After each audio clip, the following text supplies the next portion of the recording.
امر بالمعروف و نہی عن المنکر کا کام بڑا ہی اہم کام ہے، لیکن اس کے لیے یہ بھی جاننا ضروری ہے کہ نیکی کا حکم دینا اور برائیوں سے منع کرنا یہ کس کا کام ہے؟ یہ یقینی طور پر اہل علم کا کام ہے۔ تو میرے بھائیوں، آئیے ہم یہ جانتے ہیں کہ دعوت و تبلیغ کا کام کرنے کا حکم اللہ رب العالمین نے تو دیا ہے، لیکن یہ دعوت و تبلیغ کا کام کیسے کیا جائے؟ سب سے پہلی بات یہی ہے کہ دعوت و تبلیغ کے لیے مسجد بہت ہی اہم ذریعہ ہے۔ اس مسجد کے ذریعے سے، دنیا کی کسی مساجد کے ذریعے سے دعوت و تبلیغ کا کام بڑے آسانی سے اور کم خرچ میں کیا جا سکتا ہے۔ اس لیے دعوت و تبلیغ کے لیے مجلس کا انتخاب کیا جائے، ہر ماہ میں کم از کم علماء کی ایک ٹیم بیٹھائی جائے، یا کسی بھی ایک عالم یا دو عالم کے ذریعے سے اصلاحی کام کیا جائے۔ اور اس کی ایک اور شرط ہے جو کہ سب سے پہلی شرط علماء نے بتائی ہے، وہ شرط یہ ہے کہ دعوت و تبلیغ کا کام وہی شخص کر سکتا ہے جس کو اس کا علم ہو۔ ہر کوئی شخص اگر فتویٰ داغنا شروع کر دے تو اور گمراہیاں پھیلیں گی، اصلاح کے بجائے فساد ہوگا۔ جیسا کہ آج کل دعوت و تبلیغ کے نام پر بہت ساری جماعتیں، بہت ساری کمیٹیاں یا بہت ساری جگہیں ایسی ہیں جہاں دعوت و تبلیغ کے نام پر لوگ قرآن و حدیث کی بات بتاتے ہیں، لیکن احادیث میں سے صحیح و ضعیف احادیث کا وہ چناؤ نہیں کر پاتے، انتخاب نہیں کر پاتے کہ کون حدیث صحیح ہے کون ضعیف ہے، کون سے واقعات صحیح ہیں کون سے واقعات غلط ہیں، اس کا صحیح سے وہ انتخاب نہیں کر پاتے، اور اسی ذریعے سے وہ دعوت و تبلیغ کرنا شروع کر دیتے ہیں۔ یجب علی المحدث الا یروی شیئا من الاخبار المصنوعة والاحادیث الباطلة الموضوعة، حدیث بیان کرنے والے پر یہ واجب ہے کہ وہ موضوع، من گھڑت اور ضعیف روایات میں سے کوئی روایت بیان نہیں کرے۔ جو کوئی بھی شخص ایسا کرے گا تو وہ صریح گناہ کا مرتکب ہوگا۔ جنہیں علم میں درک حاصل ہو، اچھی صلاحیت ہو، قرآن و حدیث کا عالم ہو، وہی شخص دعوت و تبلیغ کا کام کرے۔ اور اللہ رب العالمین نے بھی قرآن مجید کے اندر بیان فرمایا، قل هذه سبیلی ادعو الی اللہ علی بصیرہ، آپ کہہ دیجئے کہ یہی میری راہ ہے، میں پوری بصیرت یعنی علم اور دلیل کے ساتھ اللہ کی طرف بلاتا ہوں۔ میں اور میری اتباع کرنے والے لوگ بھی یہی کام کرتے ہیں۔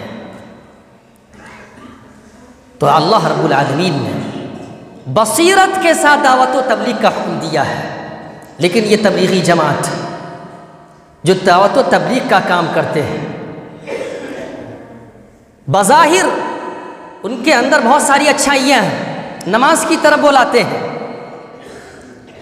لوگوں کو کہتے ہیں کہ نماز پڑھو، لیکن علماء نے ذکر کیا اور بتایا، اور حقیقت بھی یہی ہے کہ ان کے اندر علم نہیں ہوتا۔ جوہلا حضرات گاؤں گاؤں میں گھومتے ہیں، لوگوں کو مسجد میں بلا کر لے جاتے ہیں۔ بھائیوں، جاہل سے علم حاصل کرنے کے لیے اللہ رب العالمین نے نہیں کہا، اللہ رب العالمین نے علم کو فوقیت دی ہے عمل سے پہلے۔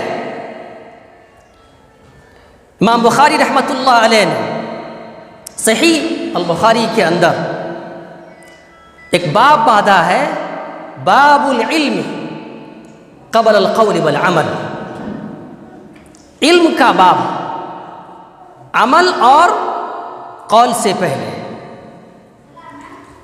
علم، سب سے پہلی چیز علم ہے۔ اللہ رب العالمین نے کہا ہے، فَاعْلَمْ أَنَّهُ لَا إِلَهَ إِلَّا اللَّهُ،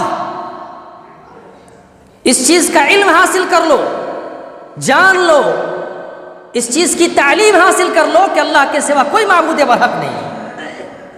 لیکن یہاں نماز کی طرف تو بلایا جاتا ہے، لیکن نماز کی طرف بلا کر انہیں نماز پڑھنے کا صحیح طریقہ نہیں بتلایا جاتا۔ نماز میں سورۃ الفاتحہ پڑھنا واجب ہے، جس کے بغیر نماز نہیں ہوتی، لیکن اس چیز کی اصلاح نہیں کی جاتی۔ آمین بالجہر کی اصلاح نہیں کی جاتی کہ آمین زور سے پڑھنا ہے جہری نماز میں، رفع الیدین کرنی ہے، نماز میں تورک بھی ہے، نماز میں بہت ساری چیزیں ایسی وہ بتاتے ہیں جو کہ صحیح حدیث سے ثابت نہیں ہے۔ اور مذہب اسلام میں سب سے پہلی چیز توحید ہے، لیکن توحید کی دعوت نہیں دی جاتی۔ یہ جماعت یا اور بھی کوئی بھی جماعت ہو، اگر وہ توحید کی دعوت نہیں دیتے، لوگوں کو شرک سے منع نہیں کرتے، شرک اکبر اور شرک اصغر کے مسائل نہیں بتاتے، تو پھر وہ دعوت یا وہ جماعت قطعاً صحیح نہیں ہو سکتی۔ گویا اس جماعت کے اندر بہت ساری بگاڑ ہے، فساد ہے، اور بہت سارے بدعی مسائل ہیں، قرآن و حدیث کی طرف خالص دعوت نہیں دیتے، اور صرف کہتے ہیں کہ نماز پڑھنے چلیے۔ نماز کے علاوہ زکوٰۃ کے بھی مسائل ہیں، روزے کے بھی مسائل ہیں، صرف نماز ہی کے مسائل نہیں ہیں، اور نماز کے مسائل بھی ہیں تو صحیح مسائل ہونی چاہیے، نماز بھی صحیح طریقے سے ادا ہونی چاہیے۔ اس چیز کا علم اہل حدیث عالم سے، جو قرآن و حدیث کا علم رکھتا ہو، انہی لوگوں سے حاصل کرنی چاہیے۔ دوسری چیز، جب میں نے تبلیغی جماعت کا ذکر کیا، یہ موضوع میرا نہیں ہے، لیکن جو میں نے پہلے ذکر کیا کہ دعوت و تبلیغ کے لیے علم شرط ہے، اسی بنا پر میری یہ بات شروع ہوئی۔ دوسری چیز یہ ہے کہ دعوت و تبلیغ کے لیے رسول اللہ صلی اللہ علیہ وسلم نے دین کو خاص نہیں کیا ہے کہ 3 دن 4 دن یا 40 دن، اس کی قید نہیں ہے۔ کیا 40 دن میں پورا علم حاصل کیا جا سکتا ہے؟ نہیں حاصل کیا جا سکتا۔ 3 دن کی شرط نہیں لگائی، بلکہ علم کے لیے پوری عمر ہے۔ پورے عمر میں آپ علم سیکھتے رہیے، جانکاری حاصل کرتے رہیے، اپنی اصلاح کرتے رہیے۔ خلاصہ یہی ہے کہ ایسی جماعتوں سے یا ایسے لوگوں سے اپنی اصلاح نہ کروائیے، یا ایسے لوگوں کی باتوں سے بچیے جن کے اندر علم نہیں ہے۔ ان میں سے ایک جماعت جو ہر جگہ ہر کونوں اور نکروں پر دکھائی پڑتی ہے، ان میں سے ایک جماعت تبلیغی جماعت ہے۔ اس لیے میں نے اس طرف اشارہ کیا ہے کہ دعوت و تبلیغ کا کام ہونی چاہیے، اصلاح ہونی چاہیے، لیکن یہ اصلاحی کام علماء کرام کے ہاتھ میں ہونی چاہیے، جو خالص قرآن و سنت کی دعوت دیتے ہوں، اپنے مولوی کی طرف دعوت نہیں دیتے ہوں، بلکہ قرآن و سنت کی دعوت دیتے ہوں۔ تو قرآن و حدیث کا علم حاصل رکھنے والے لوگوں سے علم لیا جائے۔ دعوت و تبلیغ کے لیے سب سے پہلی شرط یہی ہے کہ جن لوگوں کے پاس علم ہو وہی لوگ اس میدان میں بڑھ چڑھ کر آگے بڑھیں۔ دوسری شرط یہ ہے کہ دعوت و تبلیغ کی راہ میں جو کمیٹی بنیں گی، جو لوگ اس کے لیے تیار ہوں گے کہ ہمیں دعوتی کام کرنی ہے، علماء کرام کو آگے بڑھانا ہے اور اس میں کچھ خرچ وغیرہ بھی کرنا ہے، ان لوگوں کے اندر چند باتیں ہونی بھی ضروری ہے۔ اور وہ بات یہ ہے کہ وہ لوگ نرم لہجے والے ہوں، غصہ والے نہ ہوں، کیونکہ تمام انبیاء کرام علیہ السلام کے اندر یہ صفات موجود تھی کہ وہ لوگ حکمت کے ساتھ، دانائی کے ساتھ، نرم لہجے میں دعوت و تبلیغ کا کام کرتے تھے۔ ایک دیہاتی آیا مسجد میں، اس نے پیشاب کرنا شروع کر دیا، لوگوں نے ڈانٹا، لیکن آپ صلی اللہ علیہ وسلم نے منع کیا، نہیں اسے پیشاب کرنے دو۔ وہ شخص پیشاب کر کے جب فارغ ہو گیا، تب آپ صلی اللہ علیہ وسلم نے انہیں اپنے پاس بلایا اور کہا اس دیہاتی سے کہ دیکھو یہ مسجد ہے، یہ پیشاب پیخانے یا گندگی پھیلانے کی جگہ نہیں ہے، یہ نماز پڑھنے، اللہ کا ذکر و اذکار کرنے اور تلاوت قرآن کی جگہ ہے۔ یہ ہے دعوت و تبلیغ کا طریقہ۔ میرے بھائیوں، ایک صحابی بیان کرتے ہیں کہ مجھے ایک مسئلے کا علم نہیں تھا، نماز میں ایک شخص کو چھینک آئی اور میں نے اسے کہہ دیا یرحمک اللہ۔ لوگ نماز میں ہی کنچیا کے میری طرف دیکھنے لگے آنکھ کے کونے سے، تو میری زبان سے کچھ باتیں نکل گئی کہ میرے ماں باپ مجھ پر قربان ہو، یہ لوگ مجھے کیوں گھور رہے ہیں؟ اس طرح کی باتیں میری زبان سے نکل گئی۔ پھر لوگ نماز کی حالت میں اپنے جانب پر ہاتھ مارنے لگے۔ جب نماز سے میں فارغ ہوا تو رسول اللہ صلی اللہ علیہ وسلم بیان کرتے ہیں کہ میں نے رسول اللہ صلی اللہ علیہ وسلم سے بہتر علم سکھلانے والا شخص نہیں پایا۔ میری ایسی حرکت پر بھی آپ صلی اللہ علیہ وسلم نے مجھے ڈانٹ ڈپٹ نہیں کی، بلکہ آپ صلی اللہ علیہ وسلم نے مجھے یہی بات بتائی کہ دیکھو نماز میں دنیاوی بات چیت درست نہیں ہے، تو نرم لہجے والے ہوں، غصہ والے نہ ہوں۔ ایک اور چیز ہے صبر۔ دعوت و تبلیغ کی راہ میں نکلیں گے، اگر آپ مبلغ بنیں گے یا اس طرح کی جو کمیٹیاں بنیں گی، ان کے اندر صبر بھی ہونی چاہیے۔ انہیں کئی مصائب آئیں گے، کئی پریشانیاں آئیں گی، کئی دقتیں آئیں گی، کئی لوگ تانا دیں گے، کئی لوگ آپ کو ایسا نشانہ بنائیں گے، آپ کو چڑھائیں گے، یا ان کی کوشش ہوگی کہ یہ کمیٹی یا دعوت و تبلیغ کا یہ راہ رک جائے، اس کی یہ راہ رک جائے، یہ راستہ بند ہو جائے۔